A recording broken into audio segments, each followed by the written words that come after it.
Saludos cordiales y bienvenidos en una ocasión más a estas charlas de FacMac. Hoy venimos con velocidad SSD porque tenemos aquí un invitado que nos va a hablar de todos estos mundos de los discos duros, de las duraciones, de las variantes, de dónde y para qué y por qué y hasta cuándo. Os presento, es Jordi García. Aquí lo llaman Iberia Team Leader, supongo que tiene una traducción al español, pero bueno, a ellos les gusta el inglés, pues nada, de Kingston, que sabéis que son de los grandes fabricantes de discos duros en España. Además, para moderar y acompañar y meterme en vereda, está Juan, por supuesto, que es, como sabéis, mi compañero inseparable de estos podcasts, y juntos vamos a hablar con Jordi para intentar entender cuánto duran estos discos duros, cuándo los tenemos que utilizar, cuándo debemos empezar a levantar una ceja diciendo esto en cualquier momento me va a dejar tirado, y aprender un poco sobre esto, que al final es donde guardamos nuestra vida y a veces vamos un poquito sin frenos y sin luces. Buenos días, buenas tardes, buenas noches, Jordi, Juan, ¿qué tal estáis? Bienvenidos a las charlas de FacMac. ¿Qué tal? Buenas tardes. Muchas gracias por vuestra invitación. Es verdad, me parece que los títulos así en inglés quedan como con más empaque, ¿no? Hombre, eso permite encarecer el producto un 10% por lo menos. Bueno, eso o sea, si te lo vende un team leader, ojo, Claro. Queda bien en la tarjeta de presentación. No, al final soy el responsable del equipo comercial, pues para España y para Portugal. O sea, por eso lo de Iberia y Team Leader, gestor un poco del equipo comercial. Gracias de verdad por vuestra invitación y espero a ver si podemos aclarar algunas de las dudas que tengáis, que para eso estamos. Buenos días, buenas tardes, buenas noches. Mira, no te he dejado, Alf, no te has extendido demasiado, ¿eh? Se nota que ha llegado cansado ya. Venía con entrada salida de Lightning. Oye, una cosita. Firewire. Una cosita que has hablado de discos duros y de pendrives y todo eso. Pero no nos olvidemos que te falta una patita de esto que está muy en boga ahora. Las memorias. Kingston también hace memoria RAM. RAM. Sí, me estaba contando Jordi antes una cosa sobre eso. Venga, ponnos al día. Claro, yo quitaría el también hace memoria. No. Es decir, la memoria RAM de Kingston es el producto core de Kingston. Es decir, queremos a nuestros hijos a todos por igual, pero cuando la empresa se fundó, la empresa el año que viene hará 40 años que se fundó Kingston, en el año 87. ¿Vale? Y la primera gama de productos con la que la empresa se creó y con la que empezó a funcionar fue la memoria RAM. Todo lo demás es posterior o muy posterior. Es decir, el tema de los pendrives, de la memoria flash, vino como muy después, o sea, en los 90, pero los 90 avanzados. Y el tema de la gama de SSDs, pues es del 2008, no recuerdo exactamente cuándo introducimos la primera unidad, ¿no? Pero la memoria RAM de Kingston fue y es todavía, digamos, el producto core de Kingston. Yo que he estado en algunas presentaciones de Kingston, tienen unos pepinacos allí de RAM, o sea, del tamaño de una barra chapata, que dices, madre mía, esto, cuando se ponga a calentar esto, hace falta aquí, vamos, un aire acondicionado solo para él. Oye, tú que tienes esta información privilegiada, ¿cuántos fabricantes de discos duros hay en el mundo? Bueno, ¿cuántos fabricantes de discos duros hay en el mundo? Es muy difícil de decir. Pero fabricantes, no comercializadores, fabricantes, con factory. Fabricantes de tecnología chip para hacer discos duros, es decir, para hacer memoria NAND con las que se hace discos duros, tampoco hay tantos. Habrá 4 o 5. Hay gente que piensa que construir una fábrica para producir chips es una inversión billonaria con B, como dicen los americanos, de miles de millones de dólares, que además empieza a tener un retorno de la inversión al cabo de unos ciertos años, con lo cual no es fácil meterse en ese negocio, con lo cual tanto en memoria RAM como en memoria NAND, que es la que se utiliza para los discos duros, hay pocos fabricantes a nivel mundial. Porque ya de discos duros mecánicos ni hablamos, ¿no? ¿Esos son piezas de museo ya? De discos, bueno, no te pienses, ¿eh? No te pienses que son piezas de museo. Es decir, parecía muy clara la evolución y la transición que iba a haber hacia el mundo de la memoria NAND, de la memoria flash, por diferentes cuestiones que luego podemos hablar si queréis, a medida que, digamos, que el precio por gigabyte de la memoria NAND fue bajando de los diferentes ciclos que había de producto y se fue equiparando al precio por gigabyte de un disco duro mecánico. Entonces ahí sí que realmente hubo una transición clara y una adopción masiva de la tecnología de SSD, ¿no? en el reemplazo respecto a los mecánicos. Pero ahora con la situación, antes comentábamos con Juan, ¿no? Antes de empezar, con la situación de precios general que hay y tal, pues se está volviendo a retomar el disco HDD, ¿no? el Hard Disk Drive, que todavía para un uso correcto del dispositivo sigue siendo muy válido. Es decir, a ver, un segundito. Los discos duros mecánicos entonces son los nuevos vinilos. Pues están volviendo. Pues son discos, efectivamente. Es un ejemplo ilustrativo que podría servir, por supuesto, muy bien tirado. Bueno, pero Alf lo hace por nostalgia, porque Alf es un señor mayor y entonces lo hace por nostalgia, no por practicidad. Oye, yo quería... Están volviendo, ahora vas a las tiendas, a los grandes almacenes, etcétera, y tienen los vinilos ahí a 40 pavos, cuando nosotros los comprábamos a 16. Dejadme solo puntualizar un tema, es decir... no hay una tecnología mejor que otra.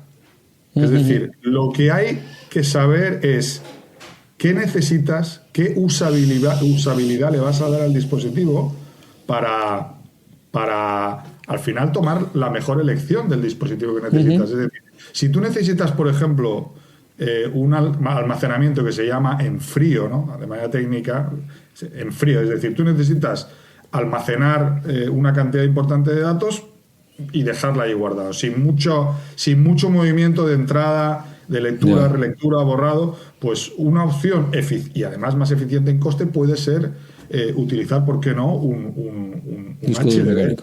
Claro. Si tú necesitas, depende de qué necesitas, pues una mayor velocidad, mayor performance, mayor usabilidad, pues entonces donde se abre ahí el abanico de los SSDs y de las diferentes gamas de SSDs. A ver, un segundito, que quiero hacer un inciso aquí, que a mí siempre me gusta bajar esto a nivel del suelo. Terrenal. Piensa, Jordi, que estás en un podcast de usuarios de Mac. Y eso tiene también una vertiente, que muchos usuarios le importa la tecnología un pimiento, porque son usuarios de Mac, abren la tapa y eso funciona. Y entonces no se preocupan de nada de eso. No son sufridos usuarios de PC. Entonces, hay conceptos que prefiero explicarlos así para el que nos esté oyendo y no sea tan técnico. Entonces, Kingston es una empresa memorable, se dedica a hacer memoria.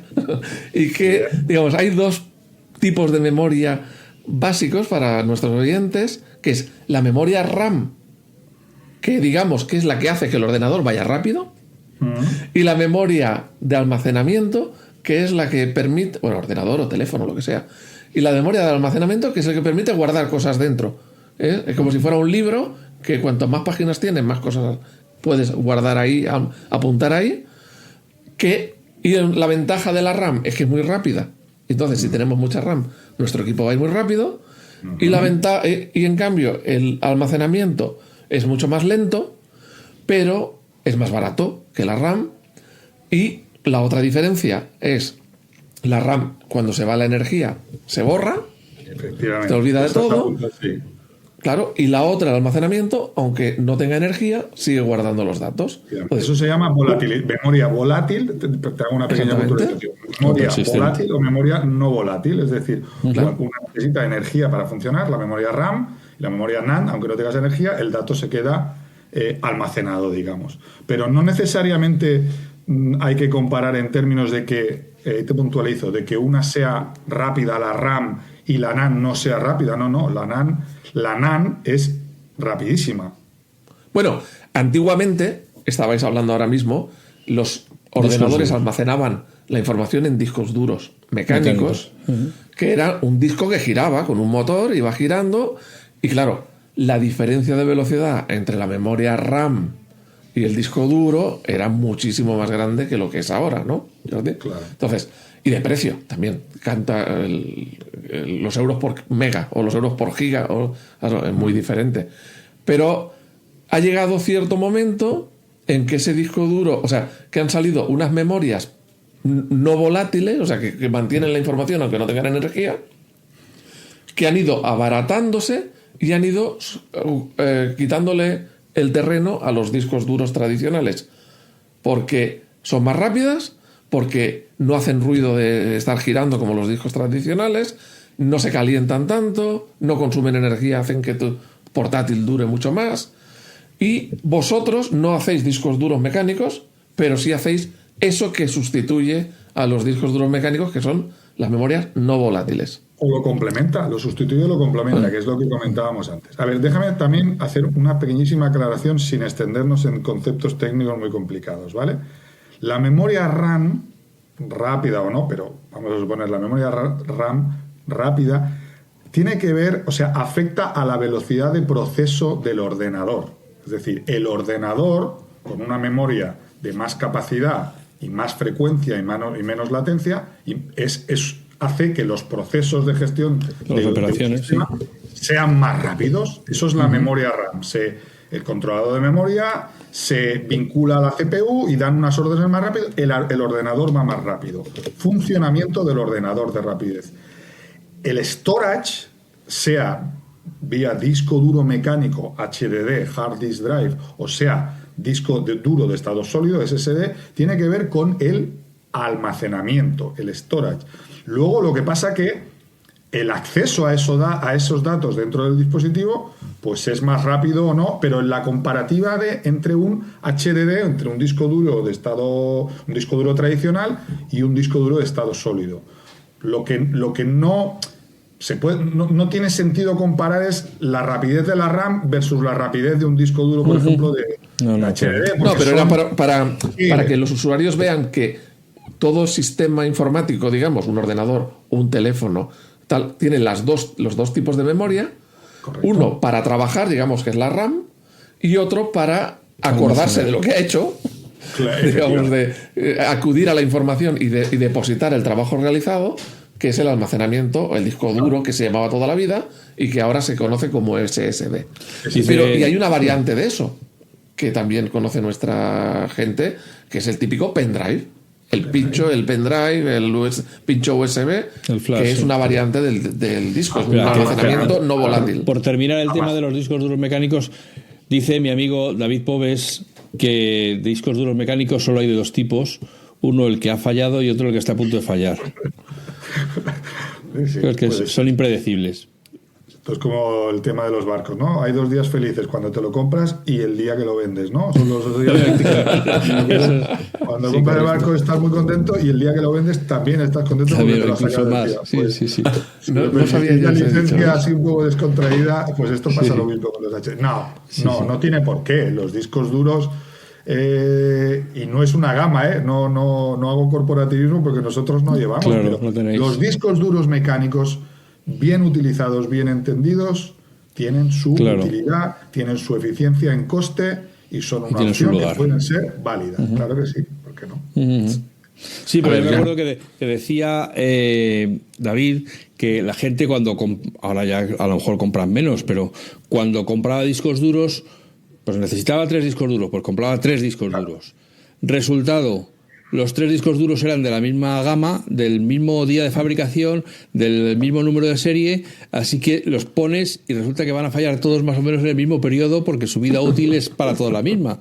Y lo que hay que hacer es comprar uno un día, otro o en otro sitio o a los pocos días para que les dé tiempo a ir cambiando de remesa, ¿no? A que no fallen todos a la vez. Correcto. Esto lo podríamos linkar, lo podríamos asociar con lo que son las buenas prácticas en cuanto a lo que son el mantenimiento y la seguridad de los datos, ¿no? Entonces, hay una regla básica que se maneja que es muy sencilla, ahora veréis, que es la regla 3-2-1, ¿no? 3-2-1, es decir, tener 3 copias de seguridad de lo que quieras guardar, ¿vale? Las fotos de tu familia. Tener 3 copias, tenerlas en 2 dispositivos diferentes, pues potencialmente un disco duro mecánico y un SSD, o un SSD y un pendrive, y tener una de esas copias fuera de tu entorno normal de trabajo. De tal manera que si pasa cualquier eventualidad, cualquier cosa, pues tú tengas otro acceso, otro sitio donde tú hayas guardado el dispositivo, el que sea, ¿no? Donde tienes una copia de tu dato sensible. Esto en entornos empresariales y complicados, o sea, empresariales con dato sensible y complicado, pues es importante. Es decir, una buena praxis en cuanto a la importancia que le des en cuanto al mantenimiento de los datos es muy importante. Y lamentablemente el ejemplo que tú has puesto es verdad. O sea, somos en general poco cuidadosos con todo esto. Es decir, tenemos 2 discos duros iguales en el mismo cajón, que ese mismo cajón a lo mejor tiene pues picos de temperatura, lógicamente, porque están en el mismo sitio, altos o bajos, lo tienes cerca tal. Entonces, conviene diversificar pues para minimizar riesgo, porque el hecho de perder información es crítico, es mucho más caro y mucho más problemático que el hecho de una buena praxis y una renovación de los dispositivos donde tú guardas tu información. Eso, claro, porque sin duda, es así. La importancia de guardarte la información con esas copias de seguridad, digamos que es por 2 lados. Una es que si el dispositivo donde tienes los datos almacenados falla, porque se haga viejo, porque se deteriore, por tal, pero también puedes corromper la información por software. Es decir, te equivocas, borras datos, o un virus, sé que es ajeno a nuestro segmento, pero los usuarios de PC tienen esas cosas y todas esas cosas.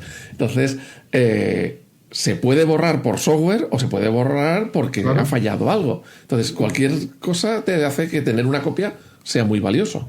Claro, la propia degradación de un, por ejemplo, en este caso, de un disco mecánico, ¿no? La propia degradación, pasan 7, 8 años, pues se puede producir un efecto que se llama sticking, es decir, el cabezal del disco se queda pegado al plato del disco, se corrompe por los propios lubricantes dentro del disco. Cuando pasa un tiempo, ¿no? Pues pueden hacer que eso se vaya deteriorando, es decir, el tiempo, la temperatura, el entorno hostil, la humedad.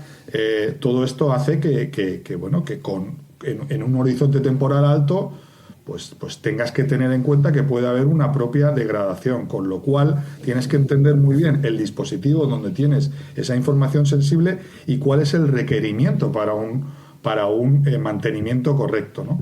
Pero esa regla como es muy sencilla y muy gráfica, ¿no? El 3-2-1 yo creo que puede ser una indicación básica de cara a un usuario estándar de igual 3 copias, ¿no? Eso es la recomendación, digamos, igual 3 copias, ¿no? Pero bueno, un mínimo de 2 copias con 2 formatos diferentes de dispositivo y idealmente con una en ubicaciones diferentes para que puedas minimizar por cualquier eventualidad, ¿sabes?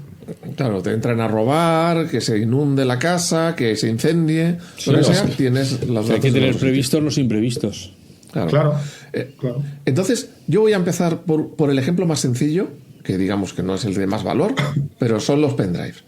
Yo me voy a comprar un pendrive. Yo no sé si a día de hoy se siguen vendiendo pendrives o es una cosa ya residual por esto de la nube y por todas estas cosas. ¿Sigue habiendo mercado de pendrive? ¿Está vivo? ¿Está...? A centenares de miles, curiosamente. A cascoporro. Sí, claro, yo pensaba, a lo mejor ya se está dejando por todo el tema de lo que de es la nube y todo eso. Es un mercado de poco valor añadido, ¿no? El pendrive lo puedes encontrar en grandes superficies. Depende de la gama en la que nos estemos moviendo, pero bueno, sí, digamos que es una gama más de entrada, es un producto más barato, es un producto meramente commodity, ¿no? Con diferentes perfiles de uso, en el que coincido con vosotros, la propia dinámica de negocio, es decir, nosotros el negocio que teníamos hace 10 años, a medida que las capacidades eran pequeñas y se iban doblando, es decir, yo cuando entré en la compañía vendíamos pendrives en megas. Mi primer pendrive fue de 64 megas. 64 megas, 128. Recuerdo perfectamente cuando salió el pendrive de Kingston de 1 giga. 1 giga, decíamos, madre mía, esto es hasta que se llene. el acabose, ¿sabes? Y luego 2 gigas, 4 gigas, 8 gigas, se va. Pero claro, llega un momento en el que el ciclo un poco de vida, ¿no? Ahora la gama de entrada, la capacidad mínima que tenemos nosotros es 64 gigas. Pues bueno, para una usabilidad, la que, como tú bien has dicho, hay otras maneras de almacenar datos, ¿no? Pero todo hace pensar, y la pregunta está muy bien tirada, que esto podría ser un negocio residual, pero curiosamente se siguen vendiendo muchísimas unidades. Entonces, Muchísimas. yo veo a alguien que se ha ido a comprar un pendrive y dices, ¿te puedes comprar un pendrive? ¿Cómo es posible? Un pendrive de, pues digamos, de 64 gigas que vale 4 chavos y otro pendrive de 64 gigas que vale 10, o sea, muchísimo más. Ahora no tengo precios frescos porque hace mucho que no lo miro, pero eso me ha pasado en el pasado, ¿no? Y dices, ¿cómo es posible que este pendrive vale 10 veces más y es la misma capacidad? Bueno, Cuéntanos. pues ¿por qué pasa eso? Es la pregunta. Me preguntas. Claro, ¿por qué pasa eso? O sea, esto le puede pasar a cualquiera de nuestros oyentes. Se va a la tienda, a la gran superficie de tecnología típica, sí. y dice, ¿cómo es posible? Este pendrive tiene la misma capacidad que este vale 10 veces menos que este. No sé si 10 me estoy pasando, pero sí. que puede haber diferencias muy grandes.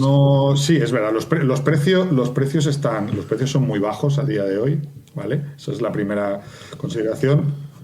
Por tanto, no hay una diferencia. Es decir, si tú ves un pendrive de un fabricante A en una gran superficie, en un retailer, que te valga 5 euros, ¿no vas a ver, es muy difícil que veas, si no es una cosa realmente muy rara, pues que veas otro que valga 35 euros. Eso normalmente es una costumbre. Sí, quizá me he pasado un poco en la diferencia, pero... No, pero que tienes razón. No, que valga 15 ya es para preguntarte. ¿Sabes Sí, lo entonces, que pasa? Que al final el usuario doméstico no tiene un perfil claro de cuál es el precio objetivo de muchísimos dispositivos. No, claro, pero vas allá a la tienda y dices, ¿qué miras? La capacidad. Pues es el único dato que sabes. Este es mucho más caro que este. ¿Por qué es eso? Vamos a dar una explicación. No, bueno, pues sí, hombre, claro, explicaciones hay. Es decir, primero habría que mirar el fabricante qué fabricante está detrás de ese precio, qué volumen mueve ese fabricante que le hace tener unos costes más competitivos para poder proyectar un precio mucho más bajo.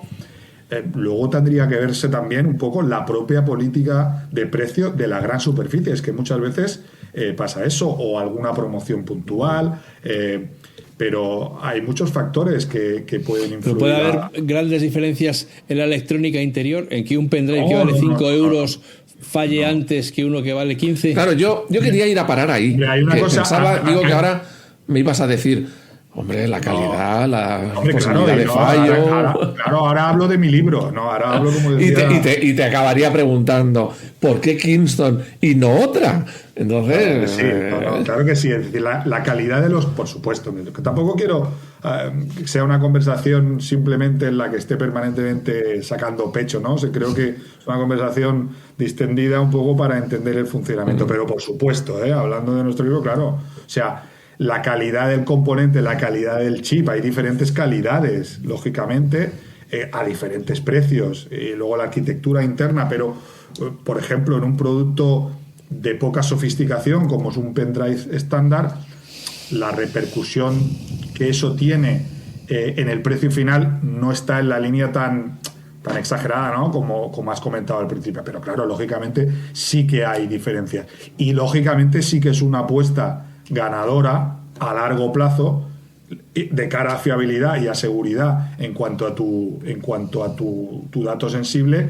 pues que apuestes por una marca lógicamente reconocida. Lógicamente nosotros vendemos centenares de miles de pendrives y el ratio que hay de RMA, ¿no? Supongo que conocéis el concepto de RMA, de fallo, es irrisorio. O sea, es cercano a cero, es decir, es pero muy pequeño. Los pendrives no son como los calcetines que van desapareciendo de manera sin que nadie sepa por qué, dónde está ese... Pero si tenía ahí un pendrive por aquí, ya no está, pero bueno, ¿qué ha pasado? O sea, los ordenadores comen pendrives por las noches. ¿Cuántos pendrives tienes en casa? Si abres el cajón del comedor, la típica... Debo tener no sé, alguna decena que otra. Pero es Pues- que he debido tener centenas. A lo largo de mi vida habré usado centenas. Pues esa es la clave. Esa es la Y clave. sin embargo, sabes que tienes uno, lo vas a buscar y no está. Y ¿Sabes luego que no lo vuelves a ver nunca más. Nosotros y otros fabricantes también, pero nosotros tenemos formatos multiunidad. Ya no vendes un pendrive, vendes en el mismo blister, pues 3, 2. Sí, claro. He visto Por eso, fabricantes porque con ¿puede 10. un pendrive independizarse de los humanos y irse a hacer su vida por ahí? O sea, hay un pequeño país de los pendrive donde viven todos felices en su playa, sorbiendo bytes con una pajita. Oye, pero Podría ser. Mi conocimiento yo lo técnico no me permite responderte, pero podría ser, sí. O sea, pero yo lo que he vivido, sobre todo en la típica ejemplo de cópiame esta película o te copio esta película, que son archivos grandes, de te puedes morir con algún pendrive en la velocidad de lo que tarda aquello en grabar. Y en otros se graba enseguida. Entonces, digamos, la velocidad, yo creo que mucha gente no es consciente, pero luego lo paga en el rato que está ahí para que se grabe algo. Pues claro, por supuesto. Por eso no tenemos un pendrive en diferentes colores. Tenemos diferentes gamas de pendrive con diferentes velocidades para diferentes usos y igual que las tarjetas de memoria, ¿eh? Entonces, tú puedes coger una tarjeta SSD para hacer 4 fotos a nivel doméstico, o puede ser un fotógrafo profesional, un editor de vídeo, un profesional en este entorno que necesite una transferencia de datos mucho más grande que otra. Puedes tener una tarjeta para un entorno de drones, puedes tener para cámaras GoPro, es decir, las necesidades son múltiples y por tanto la oferta es múltiple. O sea, que una de las cosas que se tienen que mirar, aparte de los gigas de almacenamiento, es la velocidad. Por supuesto. O sea, ya mira dos cosas. Mira el almacenamiento y mira la velocidad. Mira Algo la más capacidad. así que puedan ver en la caja para tomar la decisión, aparte de las marcas. Esas dos métricas son las fundamentales. Ya os digo, un pendrive. El nombre del fabricante sería la otra. El nombre del fabricante es si se llama Linchu y vale 5 euros. Luego hay una cosa tan importante también, aunque a priori no lo puedas considerarla, como es la mera estética, ¿eh? O sea, es decir, el formato, los retráctiles, los que giran, pendrives metálicos, pendrives que los puedes meter en un llavero. Quiero decir, hay gustos para todo. Pero ahora me voy a meter con vosotros. En cuanto a requerimiento, por cerrar, en cuanto a requerimiento técnico, siendo un producto con una sofisticación no muy grande, capacidad y rapidez en la transmisión anunciada, exactamente. Ahora he pensado otra y me voy a meter con vosotros. Seguro que aún hacéis pendrives con USB-A. Eso debería estar penado por la ley. Y seguro que los hacéis, ¿a que sí? Pero es que gente con PCs. Es que los de los PCs nunca se van a abandonar. ¿Cómo no hemos pasado ya al USB-C? A ver, ¿cómo todavía pendrive con USB-A? Sí, hay como creo que hay una regulación que dice que no sé exactamente, no recordar exactamente. Se tiene que estandarizar, sí. Sí, pero sí. De hecho, nosotros sacamos hace poco, vamos actualizando formatos y tenemos formatos que llamamos Duo. Es un pendrive que tiene la doble conexión. Por un lado USB-A y el otro USB-C. Claro, por un lado USB tipo A 3.2 y luego por otro lado el tipo C. Mi consejo para nuestros oyentes: no os compréis ningún pendrive USB-A. Como mínimo esos que tienen 2 puntas, el USB-A y el USB-C. Así lo podréis enchufar en ordenadores como Dios manda, y lo podéis enchufar en el iPhone, y lo podéis enchufar en el iPad, y lo podéis enchufar en todos los sitios directamente. Jordi, depende del uso que le quieras dar. A día de hoy, todavía los que más se venden son los formatos con tipo A. Sí. Lamentablemente me imagino. Lamentablemente me imagino que debe ser eso. Y nos pasan cosas como pues lo que explicaba antes, justo antes. La capacidad mínima 64 gigas, ¿no? Si tuvieras la cantidad de gente, de requerimientos de gente que nos pide pendrive de 1 giga, pendrive de 4 gigas, o sea, es que depende de la necesidad que quieras hacer. Si tú quieres hacer un regalo promocional o quieres meter un catálogo de cualquier cosa en un pendrive y regalarlo al cliente, pues claro, quieres ir a la versión mínima y hay mercado y nicho para todo. Lo que pasa que a nivel de economía de escala, una compañía tan grande como nosotros, ¿no? A la hora es muy traumático cuando decides, por ejemplo, discontinuar una capacidad en concreto, ¿no? Nosotros hace poco, el año pasado, discontinuamos el 32 gigas, ¿no? ¡Ostras! Pues bueno, claro, la compañía se rige por un criterio de superescala mundial, ¿no? Que es lo realmente efectivo, pero luego, claro, hay mercados locales donde a lo mejor esa capacidad que vamos a discontinuar pues sigue siendo la capacidad más vendida. Entonces, claro, tienes que vender y poner foco en la transición. Hay un fenómeno que es muy curioso, que siempre la capacidad que se va a discontinuar y la inmediatamente superior, que va a ser la que lo sustituye, de seguida se ponen al mismo nivel de precio, con lo cual la transición normalmente no es traumática. Pero incluso así, pues siempre dejas algún cadáver por el camino, ¿no? Claro, porque hay gente que es muy, no, yo 32, no, yo 16. Claro. Entonces, ¿para qué quiero yo 64? Eso es mucho. Oye, claro, yo siempre he tenido en mi cabeza, o fue un consejo que me dieron hace ya muchos años, que las memorias flash, los pendrives, no se deben utilizar para almacenamiento permanente. Claro. Que son para llevar documentos y datos, archivos, de un sitio para otro, pero que no puedes usarlos como discos duros de copia de seguridad, porque en cualquier momento los vas a usar y te dicen que tururú. Claro, es que es lo que decíamos antes, ¿no? La importancia del diagnóstico correcto de qué necesidad tienes y, por tanto, qué dispositivo necesitas. Un pendrive es un dispositivo de movilidad. Es un dispositivo de carga ligera de datos y de carga esporádica de datos. Hoy cargo 4 fotos, está el USB sin utilizarse 2 días, mañana me descargo una película, ¿vale? Pero tú no tiene la sofisticación de la memoria NAND interna, la sofisticación del controlador, la sofisticación del firmware, no tiene nada que ver con un dispositivo como un SSD, donde tú estás planificando un uso constante y permanente de datos. Entonces, claro, no está destinado para eso. Tú puedes dejar datos en un pendrive años igual, pero claro, no es recomendable.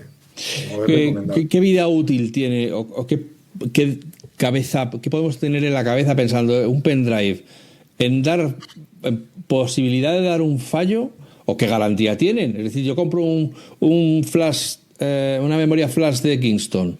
¿Qué garantía me da Kingston? 5 años de garantía. En 5 años Kingston piensa que esa unidad flash no va a fallar. Bueno, nosotros damos 5 años de garantía. Eso no significa que no pensemos. Es que realmente es muy difícil establecer un número de años concretos en los que un pendrive puede fallar o se puede deteriorar debido al tiempo, ¿vale? Yo seguramente esto que te comentaba, ¿no? En el cajón del comedor cogeré algún pendrive que tenga por ahí con fotos de hace 10 años y lo enchufo y es probable que vaya. Pero no está recomendado. Yo no pondría todas las fotos de mi familia sensibles, de mi hijo pequeño y demás, en un pendrive y lo dejaría ahí. Yo iría adquiriendo, y más con los precios que tienen estos dispositivos, yo eso lo haría en un disco duro de estado sólido, y el USB lo utilizaría pues para su uso genuino, que es pues movilidad de datos. Cada vez se está introduciendo un concepto importantísimo en el tema de la gestión de los datos en un dispositivo como los USBs, que es seguridad. Es decir, es muy traumático perder un pendrive en un taxi, en un avión, en cualquier sitio, con un dato sensible, ¿vale? No te digo nada si es corporativo, si es un dato médico, si es un dato financiero. Entonces están saliendo dispositivos con encriptación, con passwords de seguridad, gestionables a través de un software, un administrador para poder borrar datos en remoto. Es decir, cada cosa tiene su uso idóneo. Eso no significa que tú tengas un pendrive, insisto, un pendrive de 12 años en el que pinches y digas, mira, aquí están las fotos de cuando me casé, ¿vale? Pero no es lo que recomendamos, lógicamente. Y un disco duro sólido, un SSD que estamos diciendo que es, digamos, la pieza interna del ordenador o del teléfono. Eso sí. Aquí también, igual, difícil establecerlo así a un dato exacto. Pero bueno, hay una estimación de que se utilizan aproximadamente, se leen y se escriben aproximadamente entre 20 y 40, un usuario doméstico normal, entre 20 y 40 terabytes al año. ¿Vale? Entre 20 y 40 terabytes al año. Y los discos duros, digamos, estándares, no nos vamos a entornos complicados, pues depende del rango, tienen una estimación del total de datos, porque eso los SSDs lo publican, el total de datos que tú puedes escribir, que va entre los 150 terabytes entre los 150 y los 600, dependiendo de la gama. Entonces ahí podéis hacer una extrapolación, ¿vale? Si que en total puedes escribir, por ejemplo, has dicho uno de 600 duros, que puedes escribir 600 terabytes. Los fabricantes de discos duros normalmente marcan dos cosas importantes. Una cosa que es el TBW, es los terabytes escribibles en ese disco, es decir, cuánto se va a poder escribir en ese disco, ¿no? En diferentes ciclos. Y luego marcan otra estimación que es en inglés, ¿vale? Si ponerme muy así estupendo, sería el mean time before failure, ¿no? Es decir, el tiempo estimado antes del primer fallo. Pero no es un dato categórico. Es una estimación estadística. Mecánicos nos fallarán antes, otros fallarán después, pero por tener una ubicación. Claro, es una estimación estadística que dice, claro, este disco te va a fallar, eso es pesado en horas, pues te va a fallar a partir de las X horas, ¿no? Entonces, ¿cuánto puede ser un valor ahora razonable? Para hacernos una idea de un disco. ¿Cuántas horas puede ser ese valor? No, depende, eso es muy diverso. Pero estamos hablando de el equivalente a 3 años, el equivalente a 5 años, a 10, a 20, a 50. No, el equivalente a más, el equivalente entre 8, 10, 12, 15 años. O sea que una persona que tiene un ordenador portátil, por decir algo, que suelen tener todos ya SSD, de 8 años, ya debería empezar a preocuparse a lo mejor del almacenamiento. Depende del uso que le des. Soy muy pesado, perdonadme que insista mucho. Depende del uso que le des. Si tú le das a un disco un uso, eso ya no es un entorno doméstico, lógicamente, es más profesional, pero un disco que esté funcionando 24/7, pues son 24 horas al día de funcionamiento. Lógicamente, el tiempo se acorta. Si el uso es más esporádico dentro de lo que es la continuidad de uso, un SSD respecto a un pendrive, por ejemplo, pero si el uso es más esporádico, lógicamente alargas la durabilidad del equipo, la cantidad de datos de escritura y de lectura, copia masiva de escritura, copia masiva de pues claro, las celdas se van, los discos duros tienen un sistema y tienen una tecnología smart que van reubicando, reajustando en qué parte del disco van copiando los datos, ¿no? Para no poner, como las ruedas del coche, no desgastarlas siempre por el mismo lado, ¿no? Pues de repente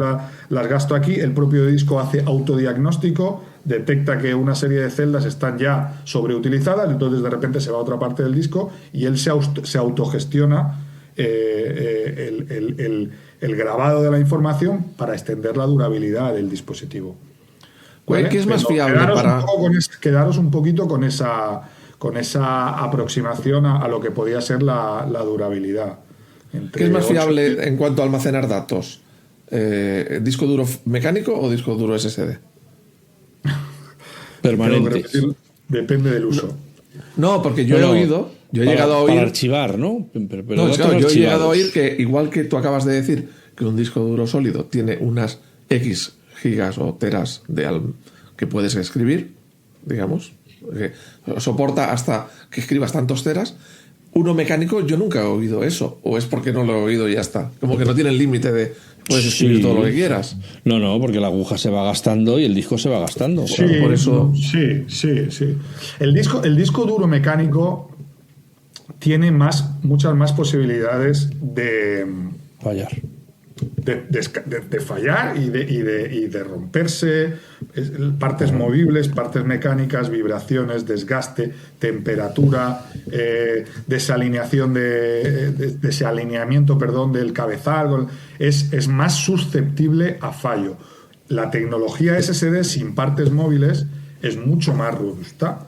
El fallo puede venir, la estadística de fallos es mucho menor de entrada, pero el fallo puede venir pues no por partes mecánicas y movibles, sino por conceptos más a lo mejor eléctricos, una bajada repentina, una pérdida repentina de la electricidad, ¿no? Etcétera, un pico de temperatura, etcétera, etcétera. ¿Le afecta más el calor que el frío al SSD o por igual? Mucho más el calor que el frío afecta. Sí. Temperaturas altas de manera sostenida pueden degradar, pero altas y sostenidas, insisto, O sea, eso de estar durante horas en la piscina tecleando con el ordenador al sol. al torrefacto en el verano no es buena idea. Eso es bueno, es claro, pero como pues puede pasar con un teléfono, como puede pasar que con seguro que haber los hilos, Usuarios, los hilos. A ver, nuestra gente de nuestro canal, como usuarios de Mac, desde que hay los procesadores Apple Silicon, saben que son cosas frías, que puedes tocar y están fríos. Entonces ahí ya tenemos unos puntos de ventaja de que nuestros SSDs durarán más por ese lado. De todas formas, chicos, permitidme que haga también aquí una pequeña acotación, barriendo para casa, ¿no? Como nosotros tenemos una gama, una gama industrial, ¿vale? Porque igual la gama de SSDs es que tiene diferentes categorías, pero hay una gama industrial para entornos hostiles, digamos, que soporta temperaturas desde menos 40 hasta 85 grados, sin ningún problema. Están específicamente diseñados para esos entornos, ¿vale? Cuando te vayas a la piscina este verano, claro, con tal, ya sabes que puedes contar con herramientas para ir. ¿Puede un SSD, si la pregunta es, ¿puede un SSD ir a una piscina tal? Bueno, dentro de la gama de SSD, estudia muy bien qué necesitas y estudia las especificaciones del fabricante, en este caso de Kingston, para escoger el producto más adecuado para tus necesidades. Bueno, y entonces ahí va mi pregunta que he empezado a soltar antes. ¿Por qué alguien debería comprar un pendrive o un disco duro de Kingston antes que el de otra marca? Bueno, pues por la fiabilidad contrastada, que no es un mensaje vacío de 40 años de trabajo, de desarrollo de tecnología, de como se dice en inglés, partnership con otros fabricantes con los que compartimos tecnología para poner en todo momento producto innovador en el mercado, por los índices demostrables de fallo bajísimos. Pensar, por ejemplo, otro dato, la memoria RAM, volviendo a lo que hemos dicho, ¿sabéis la garantía que nosotros damos en la memoria RAM? ¿Tenéis idea? Mira. Garantía de por vida. ¿Eso qué es? Cuéntanos qué es eso de la garantía de por vida, porque es un concepto que se ha utilizado muchas veces. Que te mueres tú antes que la memoria. Eso es de por vida. Tus herederos se encontrarán con 2 tabletas de memoria y dirán, esto es lo que nos ha dejado. El notario leyendo el testamento, pues, sí. Dirá, pasas 3 módulos de memoria. Con los precios actuales no sería mal negocio, tal y como está la memoria. A ver, ahora hablaremos también de eso. Pero cuéntanos, ¿qué es eso de la garantía de por vida? Garantía de por vida es garantía de por vida. O sea, nosotros nos comprometemos a reemplazar el módulo, es decir, si ese módulo se ha dejado de hacer, pues digamos el equivalente en el mercado, si hay un fallo de la memoria. La memoria tiene un proceso de testeo intenso, y está también muy demostrado que si una memoria no falla durante el primer tiempo de uso, ¿no? El primer ciclo de uso, si hay, o sea, el 90% de los fallos se producen en esas etapas iniciales, ¿vale? Vamos, que si tiene que fallar, falla desde el principio. Si falla al principio, normalmente, sí. Claro, pero no es una verdad absoluta, pero claro, también está estadísticamente demostrado, ¿no? Si no falla en el inicio del uso, es muy difícil que luego la memoria falle como tal. La memoria de calidad, ahí volvemos a diferenciar entre lo que es un fabricante como Kingston con compra de chips a fabricantes de primer nivel y de calidad de primer nivel, procesos de ensamblación y de construcción completamente testeados y homologados, y bueno, y una garantía completamente contrastada, ¿no? O sea, en función de los índices estadísticos de fallo que tenemos, que ya os digo, son bajísimos. Eso nos permite dar garantía de por vida. Voy a hacer de Juan y voy a decir que, claro, como los del Mac estamos atrapados en la memoria que nos pone Apple, pues ya lo de comprar SIMs de memoria se queda, vamos, en, yo qué sé, de cuando tenía el Mac Pro y cosas así, ya. Esa parte ya no la trabajamos mucho. Sí, ese género no. Pero los discos duros, ya sean, o los discos duros, o sea, pueden ser discos duros externos, no tienen por qué ser pendrives. Ahí sí que podemos ir a comprarlos con su puerto USB-C. Que yo entiendo que ya no se fabricarán discos duros con USB 2 porque por la velocidad, ¿no? Sí, seguro que los hay. Sí. O sea, digamos que un usuario de Mac que se quiere comprar un disco externo porque tiene que almacenar muchas cosas, se puede... O sea, un dispositivo externo no tiene por qué ser un pendrive, puede ser un disco duro. No, un disco duro externo. Tenemos una gama de discos duros externos, sí, compatibles, puerto USB-C y puedes... Con las ventajas de un disco duro externo, de fiabilidad, de capacidad de entrada y salida de datos, robustez, ¿no?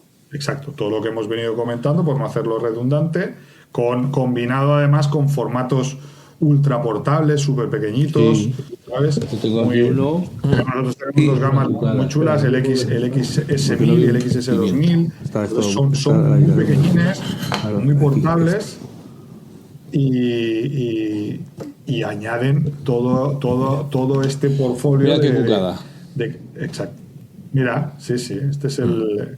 Sí, el rojo, sí. Nos está enseñando, para los que nos estén oyendo, como es un podcast de audio, nos está enseñando un disco duro chiquitín externo. Un poquito más grande que el iPod Nano cuando Steve Jobs se lo sacó del bolsillo del vaquero. Pues así. Ha llovido, ¿eh? Para que veas si tenemos... Sí. Bueno, y Jordi, hay unos pendrives o discos duros externos que llevan un tecladito. Cuéntanos, ¿qué es eso? Bueno, esto es la gama, digamos, profesional de lo que nosotros llamamos USB de seguridad, ¿vale? Que son dispositivos, hay diferente gama, que incluyen diferentes niveles de seguridad más allá de lo que es el puro almacenamiento estándar sencillo, ¿vale? ¿Por qué? Pues por la importancia y la sensibilidad de determinados datos en determinados entornos empresariales. Es decir, de hecho está regulado, ¿eh? Hay una normativa, el Reglamento General de Protección de Datos, el RGPD, que obliga a determinados sectores, médico, financiero, etcétera, a garantizar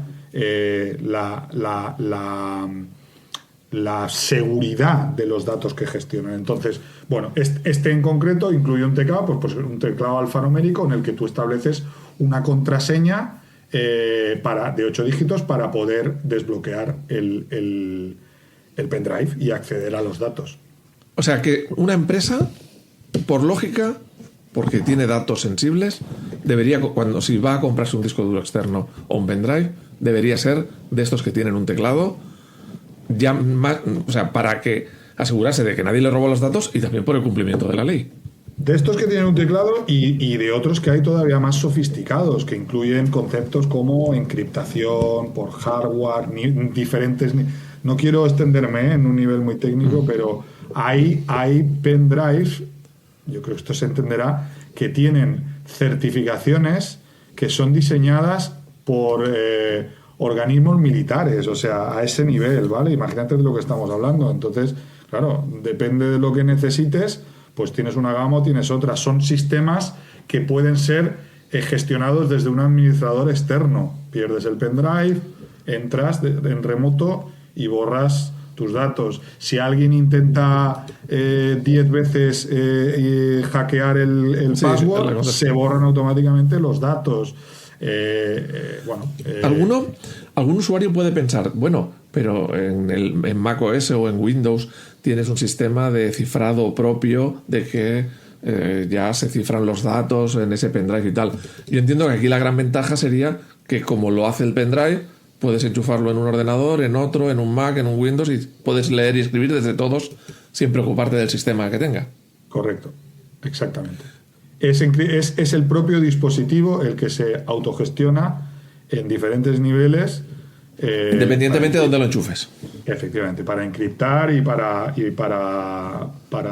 aportar esos diferentes niveles de protección. Sí. Muy importante este concepto, realmente. O sea, no tanto en un entorno doméstico de unas películas. Doméstico, eso no, hombre, claro. En un entorno simple doméstico, el dato, la foto, es muy importante, ¿no? Entonces ahí lo que primaba era lo que hemos estado hablando, las buenas prácticas en cuanto a diferentes niveles de almacenamiento, tener diferentes copias de seguridad y tenerlo todo más o menos controlado.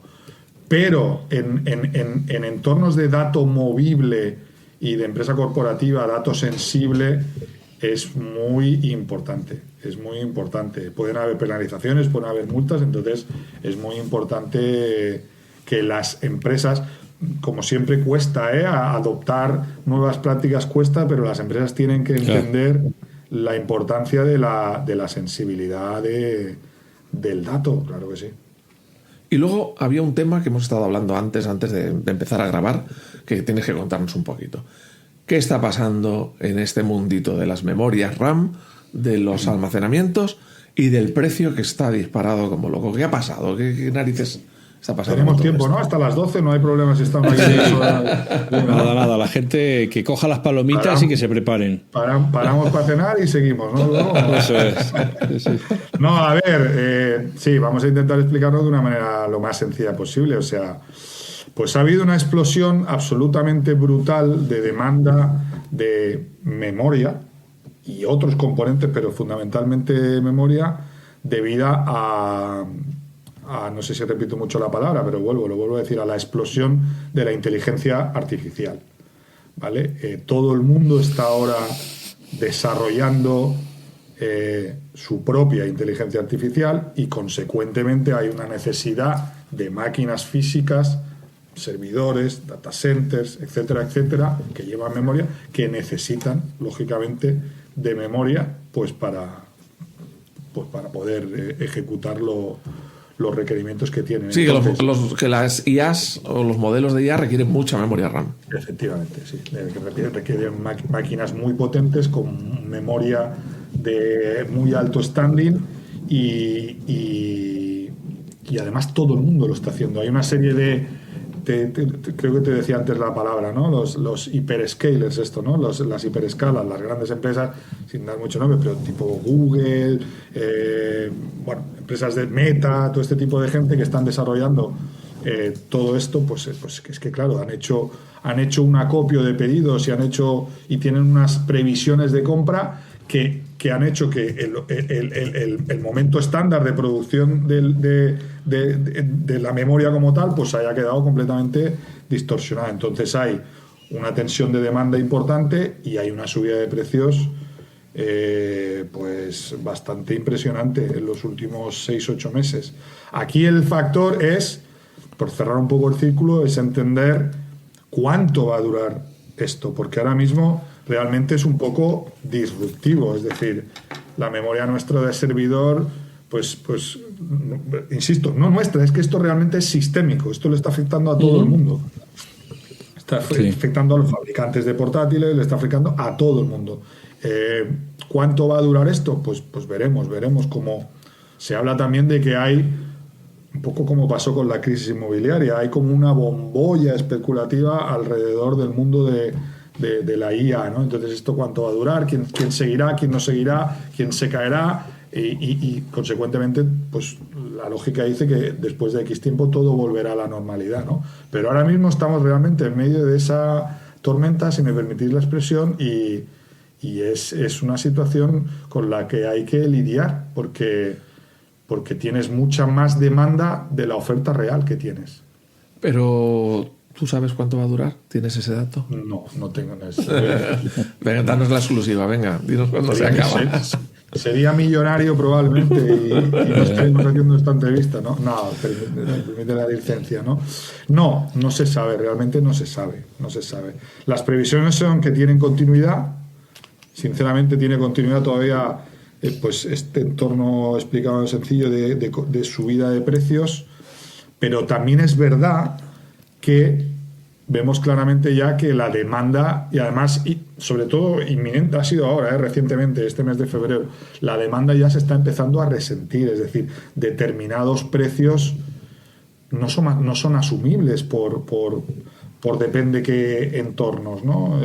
Antes quizás comentábamos el tema de los portátiles estos que va a sacar ahora Apple y demás, ¿no? Claro, pues un portátil de gama de entrada X del fabricante que sea o integrado por quien sea, que tú ponías en el mercado hace poco, pues yo qué sé, el más barato, vamos a poner a 499 euros, pues es que a lo mejor ahora te puede estar costando 1.000 o 899. Claro, ¿no?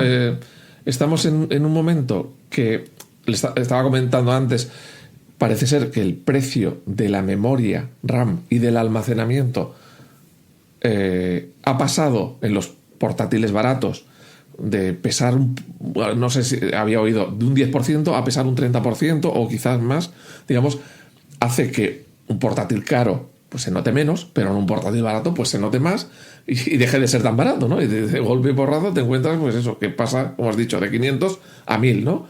Entiendo que la primera resentidos es la demanda doméstica. Sí, bueno, es sistémico, pero claro, la demanda doméstica y en esos entornos más sensibles al precio, pues claro, es donde más se afecta. Además es bastante repentino, es decir, tú tienes un recorrido en el que los precios van subiendo y el mercado, bueno, lo va asimilando, lo va aceptando y de repente dicen, señores, aquí a partir de aquí hasta aquí hemos llegado. Ya no da.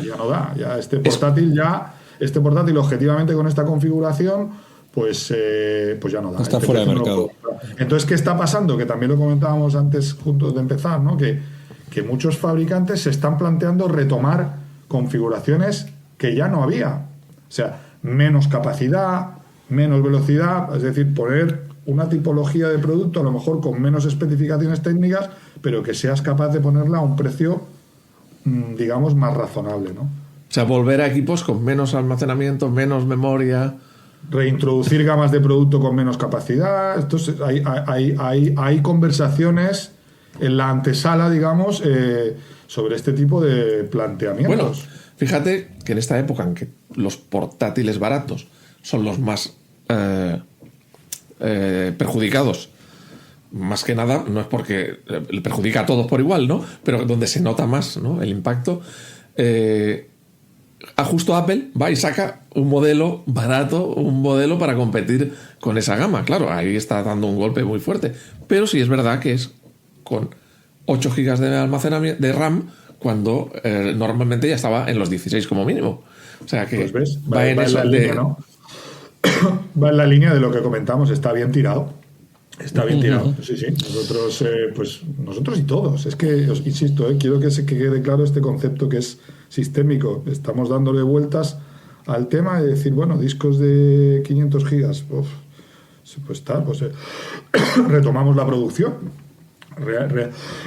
Retomamos las configuraciones con menos capacidad y pones un producto un poco más barato, ¿no?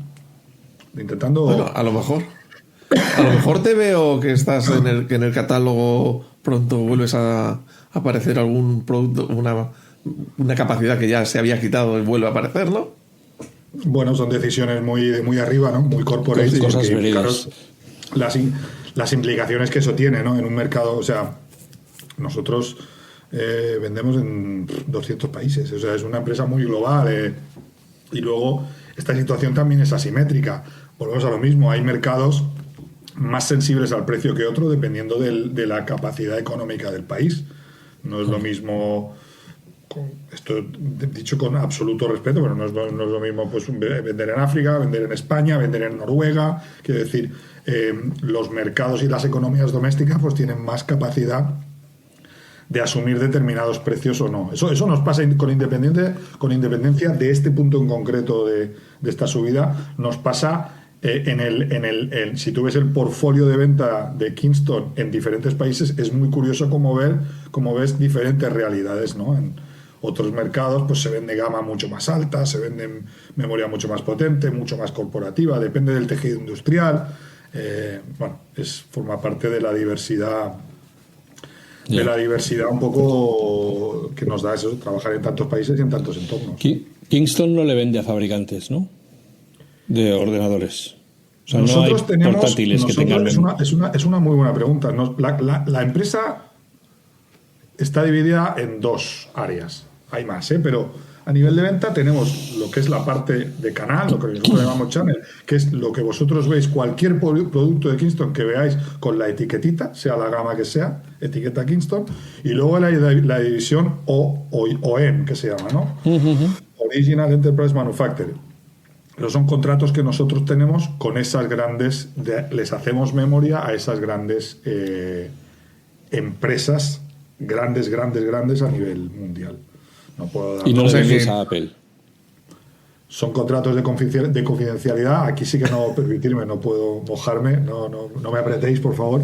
Pero vendemos memoria específica, muchas veces memoria que no tenemos, que no vendemos en canal, memoria específicamente hecha para ellos, para determinados servidores, es decir, memoria a la carta para determinadas empresas, no muchas, pero muy potentes a nivel mundial. Eso es la división OEM nuestra, sí, una división bastante importante de ventas, sí.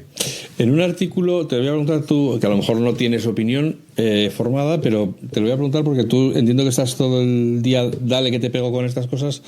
En un artículo que publiqué en FacMac, traducido de una web americana, hablaban de que Apple podría estar diseñando su propio chip para servidores de inteligencia artificial, lo cual lógicamente le llevaría a retomar su línea de servidores para que la inteligencia artificial de Apple, ya sabes que le gusta tenerlo todo dentro del corral, sea suya propia y no esté en manos ni de los Google, ni de los Amazon, ni de los Microsoft, ¿no? ¿Tú crees que eso...? No tengo información al respecto, de verdad. No evado la pregunta, porque si la tuviera te diría, pues mira, no te puedo contestar, no me puedo mojar con eso, ¿no? Pero la verdad es que no lo he leído. Ahora, mera opinión vista desde fuera, no me suena a cosa muy rara. Es decir, podría ser. Es decir, todo este tema de la explosión IA es tan potente, pues que puede hacer que mucha gente se esté cuestionando cosas a priori pues inverosímiles o poco lógicas o poco... Es que en esto hay que, para hablar de estas cosas, que es uno de los temas recurrentes, hay que pensarlo a escala Apple. O sea, es que cuando hablas de que Apple va a poner inteligencia artificial en todos los ordenadores que vende, hay que pensar todo eso haciendo consultas a un servidor externo, y Apple, pues en este momento los tiene con Google, pues venga a cotizarle cada vez que le llega una petición. Entonces es normal, conociendo a Apple, que diga esto, yo creo que nos lo podemos ahorrar. Es normal. Eso tiene implicaciones muy, muy bestias, lógicamente, de mucha escala de implicaciones, pero no es una cosa que te diría yo a priori, hombre, es una disparatada. No es una cosa disparatada, no. Lo que pasa es que tampoco es algo rápido, como has dicho, son inversiones muy grandes. Claro, es que claro, todas estas inversiones son mastodónticas. Bueno, Apple lo que usará será el TMSC, que es quien le fabrica los chips, pero le dará el diseño del chip que quiere que haga y Sanserenía. Vosotros, por ejemplo, cuando antes estábamos hablando, ¿no?, de toda esta situación tan disruptiva de demanda y de explosión de demanda y que la oferta que hay no nos da, ¿no? Claro, una pregunta lógica e inminente podría ser, jolín, ¿y por qué no se hacen fábricas de chip y de memoria, no? Pues hacer fábricas, si hay una demanda clarísima, hacer una fábrica de chips y empezar a ganar mucho dinero y a vender mucho. Bueno, no, es que no es tan sencillo. Es decir, las inversiones son billonarias, son de miles de millones de dólares. Es muy complicado construir una fábrica de chips, de wafers y meterse en toda esta historia. Los retornos normalmente de la inversión se producen con años y no se puede. Y otra pregunta que podríais hacer es, pues apretar un poco más vuestras líneas de producción y producir más. Igual no llegáis a cubrir toda la demanda que hay, pero es que tampoco es fácil. Es que reacomodar una planificación la fabricación de chips, explicado de manera sencilla, pues no es de hoy para la semana que viene. O sea, esto tiene una serie de implicaciones, pues mínimo a 6 meses vista. Es decir, no le puedes dar a la maquinita, meter más obleas y empezar a hacer más chips. No es tan sencillo. Por eso, en general, el mundo de la memoria siempre es cíclico. Hay subidas, hay bajadas, hay situación de sobreoferta, los precios llegan a un nivel en el que ya no son asumibles, entonces los fabricantes fallan, los precios caen. Esto es bastante cíclico, ciclos de año y medio. Esto está tan ahora en boga de todo el mundo porque es que está siendo realmente disruptivo, está siendo una cosa que no se había dado en los ciclos anteriores. Sí, nunca he visto. Entonces es posible, o sea, entiendo que esto no le está afectando a los discos mecánicos y es posible entonces que vuelvan a utilizarse discos mecánicos en sitios donde ya se habían abandonado. Bueno, lo hablábamos antes, si recordáis lo hablábamos antes, que están muertos. Bueno, no os penséis que están tan muertos. Porque esto no le está afectando, ¿no? A los mecánicos. Un disco mecánico no tiene chips. El disco mecánico no tiene chips, tiene platos y tiene un cabezal y es otra tecnología completamente diferente. Es un disco ¿Ves, mecánico. Alf? Volveremos al pasado, tranquilo. No estarás tan fuera de lugar. Madre mía. Qué bonito aquello de meter y sacar de las bahías. Oh. No, la disquetera no, Alf, la disquetera no. Ya me contarás. Volverán los TIP y los Omega y tal, todos esos. Los floppies de 1.44, ¿no? Como claro, es que para mí, la primera vez que vi un pendrive de 64 megas, claro, te hacías la idea, como 64 disquets en algo así. Estoy hablando de hace 20 y tantos años. Y dices, ¡hola, qué pasada! Kingston da beneficios, es rentable. Sufre. Kingston es una empresa privada. Así es privada, no es pública. Kingston es una empresa privada, es una de las empresas más grandes de Estados Unidos que sigue siendo privada, ¿vale? Sin poder aquí nuevamente dar dato concreto. Y sí, Kingston es una empresa rentable y que gran parte de su manera digamos, de su éxito y de su manera de funcionar se basa precisamente en eso, ¿no? En su capacidad financiera, su pulmón financiero, el hecho de ser una empresa privada de decisión relativamente rápida, de decisiones complejas se pueden tomar de manera relativamente sencilla, ¿vale? Para que me entendáis. Entonces, pero entiendo que estáis hablando de empresa privada con el concepto americano. O sea, empresa que no está en bolsa, que no está... Eso es. No el concepto español de que pública es que la tiene el gobierno y privada en manos privadas. Los americanos entiendo que diferencian entre la privada es que no está en bolsa, no está cotizada, y la pública es la que está en bolsa cotizada, aunque ninguna de las dos tiene las zarpas del gobierno. Una serie de socios y ya está. Dos fundadores, dos socios fundadores, los mismos que fundaron la empresa en el 1987, John Tu y David Chan. Para que era uno Kings y el otro Salatón. Kings y el otro Stone, efectivamente. Y se ha ido haciendo muy, muy, muy, muy grande a lo largo de los años. Y bueno, claro, lógicamente la empresa pues ha ido con procesos y complejidades, ¿no?, internas, lo que tiene el propio volumen, pero al final es lo que tiene, o sea, decisiones realmente muy potentes en cuanto a compras de chips de mucho importe y tal, se siguen tomando con una cierta rapidez, ¿no? Y esa es parte del éxito, es decir, el tener el pulmón financiero para decir, bueno, pues ahora compro esta partida de chips porque he hecho una negociación espectacular y la compro a un precio súper competitivo que me va a garantizar tener un porcentaje de producto dentro de una situación compleja, dentro de una situación compleja de disponibilidad y a un precio competitivo, ¿no? En ese sentido...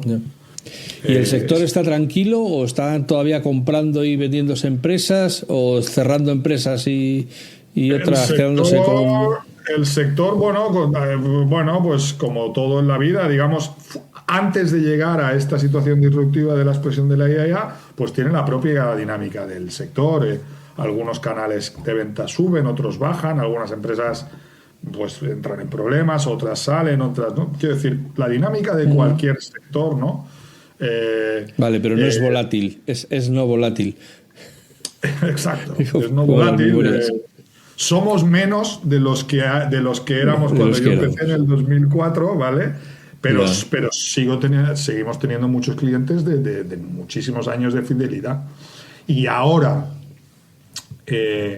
¿cómo está el sector? El sector ahora no está atacado. El sector está súper nervioso pues, con todo este tema de cuándo va a acabar esto, cómo lo veis, cuál es el recorrido, los precios arriba, los precios abajo. Bueno, no hay una varita.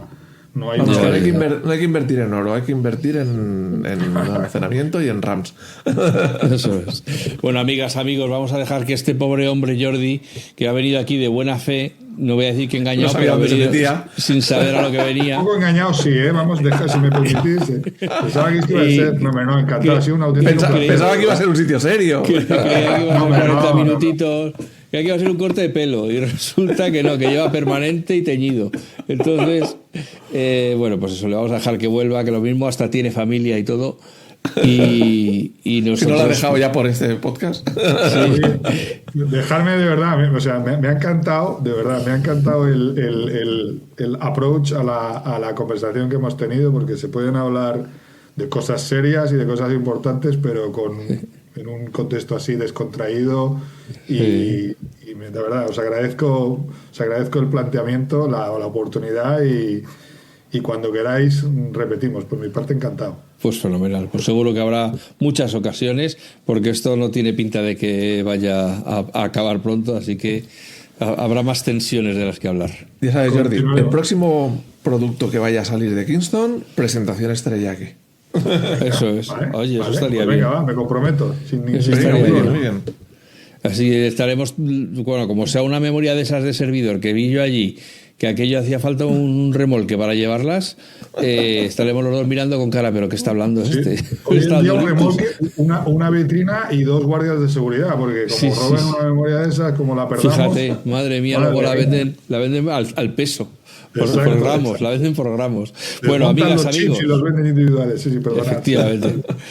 Que nada, que esperamos que os hayamos entretenido contándoos aquí la vida secreta de los discos duros. Gracias enormes a Jordi, espérate que lo voy a buscar, el Team Leader era, ¿no? Team Leader de Kingston, España, que ha encontrado este rato para venirnos a contar con una ingenuidad y una sinceridad que le agradecemos, hablando de lo propio y de lo ajeno. Y que nada, que mientras tanto, como siempre os digo, que seáis felices, que seáis buenas personas y que nos escuchemos de nuevo muy pronto. Gracias a todos, gracias Jordi, gracias Juan. Muchísimas gracias, de verdad, a todos. Gracias.